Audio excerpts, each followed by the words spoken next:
हातात छत्रीचा माईक, चेहऱ्यावर मिश्किल हसू आणि प्रशासनाला थेट आरसा दाखवणारी रिपोर्टिंग. होय, कर्जतच्या शाळकरी पोरींनी असा काही धक्का दिलाय की 15 वर्षे झोपलेलं प्रशासन एका दिवसात जागं झालंय.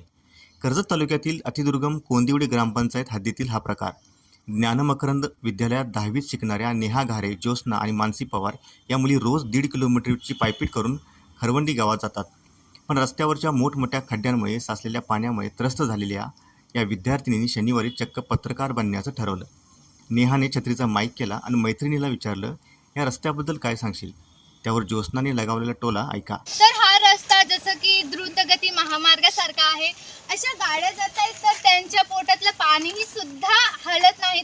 मित्रांनो, या शाळकरी मुलींचा हा भन्नाट अंदाज आणि प्रशासनाला लगावलेला चाबूक तुम्हाला कसा वाटला हे कमेंटमध्ये नक्की सांगा. आणि अशाच ताज्या घडामोडीसाठी चॅनेलला आताच सबस्क्राईब करा.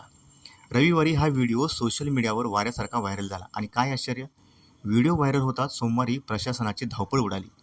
प्रशासनाने तातडीने रस्त्यावर खडीचा भराव टाकून तात्पुरती डागडुजी उरकून घेतली. यावर स्थानिक आमदार महेंद्र थोरवे यांनी प्रतिक्रिया दिली आहे की कर्जतमध्ये यंदा सर्वाधिक पाऊस झाल्यामुळे रस्ते खराब झाले आहेत. खड्डे भरण्याचं काम सुरू केलं असून पावसाळा संपताच हा रस्ता पूर्णपणे नवा केला जाईल. आता प्रश्न असा आहे की ज्या कामासाठी तब्बल 15 वर्षे वाट पाहावी लागली, ते काम एका व्हायरल व्हिडिओमुळे एका दिवसात कसं झालं? प्रशासनाने टाकलेली ही खडी टिकणार की पुढील पावसाळ्यात पुन्हा मुलींना छत्रीचा माईक हातात घ्यावा लागणार? हे येणारा काळच ठरवेल. तुम्हाला काय वाटतं?